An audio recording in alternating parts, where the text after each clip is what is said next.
Joining us is a very special guest, former Governor Tim Pawlenty, a possible 2012 GOP presidential candidate. He served 2 terms as Minnesota Governor and in 2008 was on John McCain's short list of potential running mates. Welcome back to Newsmax TV, Governor. It's great to be with you, Kathleen. Thanks for having me. Well, we're happy that you're here. You have launched a presidential exploratory committee and recently said to Dennis Miller that a presidential announcement is coming shortly. Do you plan to run for president in 2012? We have an exploratory committee that we've started, which will lead to a formal and fuller announcement shortly, and all indications are that will come in the next few weeks. Next couple weeks, for sure. Well, I'll give it a couple months just to be safe, but no later than that. Is President Obama destined to be a one-term president? Do you think you could beat him? Yes, I can beat him, and I sure hope he's a one-term president. He's taken this country in a very dangerous direction. We have nearly $5 a gallon gas. We have unbearable employment. We have a federal government that's out of control. He's kicking in the dugout almost weekly in terms of our national security posture and relationships around the world. He needs to go, and I'm going to do everything I can to get him out of there and articulate a positive vision for our country. President Obama and Speaker Boehner averted a government shutdown last week. You allowed one government shutdown during your tenure in Minnesota. Were you happy with the $39 billion spending bill that the GOP agreed to?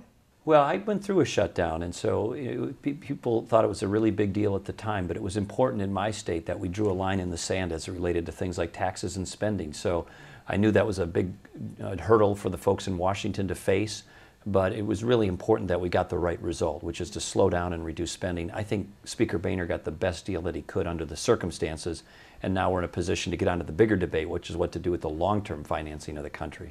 Now, House Budget Chairman Representative Paul Ryan introduced a plan that would cut $6.2 trillion in 10 years, cut Medicare and Medicaid, and push those under 55 into privately funded non-government health plans.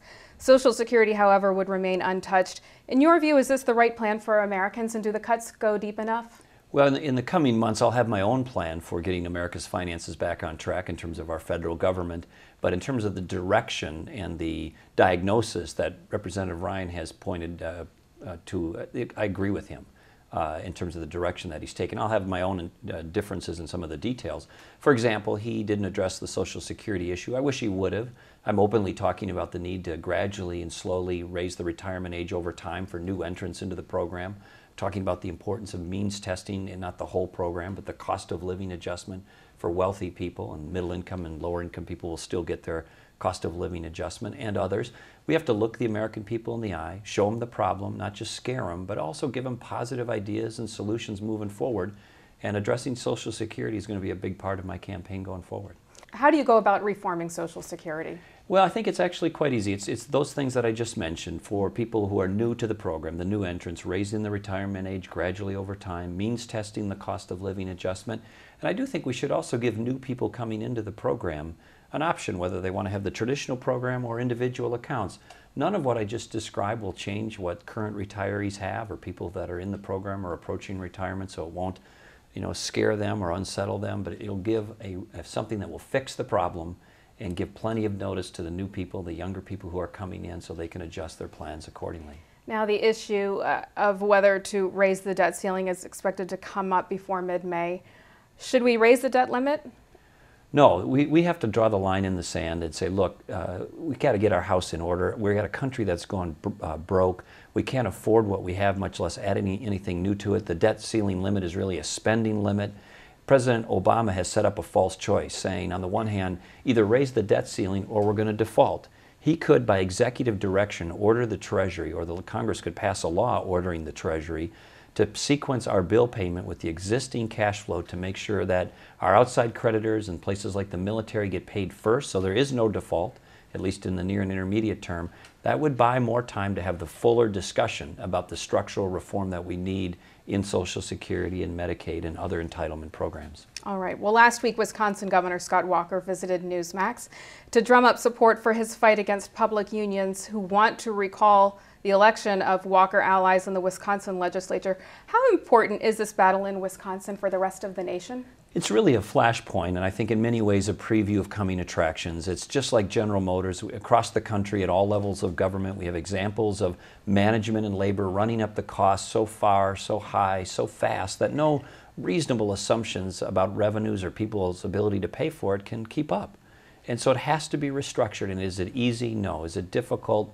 Yes. But we need strong leaders who tell the truth and show the way out. And Governor Walker has taken a real pounding from some in Wisconsin, but I think he's been courageous and strong. He's identified the problem, and he's been willing to tackle it and take some hits. And that's the kind of leadership we're going to need if we're going to get the country back on track, and the country is off track. All right, let's talk about foreign policy just a bit. President Obama says that it is more urgent than ever that we revive Israeli-Palestinian peace talk efforts, given the unrest sweeping the Middle East.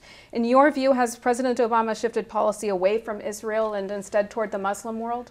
Yes, and Israel, of course, is one of our best allies, not just in the region, but in the world. They share our values as it relates to democracy and fair and free elections, fair and free and flow of information, human rights, and many others.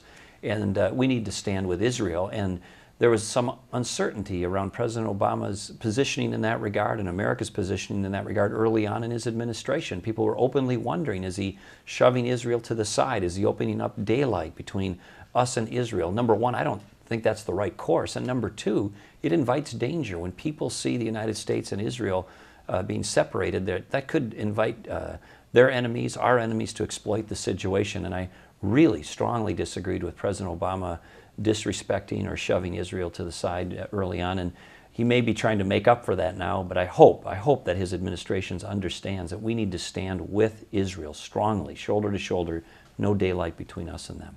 Does it bother you that President Obama seemingly supported the democratic revolutions in Egypt and Libya, but has done relatively little to help democracy in Iran?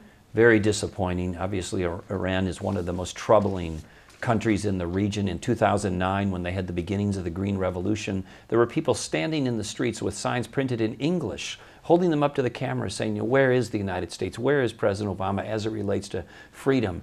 And he stood silent. And at the very least, and I mean the very least, the leader of the free world, the President of the United States of America, should be able to give voice to people everywhere who seek freedom, who want democracy, who want to have their own dreams fulfilled. And he stood silent then. A tremendous missed opportunity, and in my view, really an underutilization of the office, and a sad statement about his lack of leadership and view of America's role in the world. Governor Pawlenty, I understand that you recently met with New Jersey Governor Christie, as have other possible GOP presidential candidates. He says he has no plans to run for president, but what role do you see him playing in 2012? Well, he is a wonderful leader. He's a friend, somebody I've admired and campaigned for when he was first running in New Jersey. He's done the kinds of things that the country needs, and like I did in Minnesota over the last 8 years. So I think he's going to be a voice of that people are going to look to. As to the 2012 race, I think if you got the Christie endorsement, that would be one of the good housekeeping seals of approval that candidates will seek, and I hope he'll support our campaign.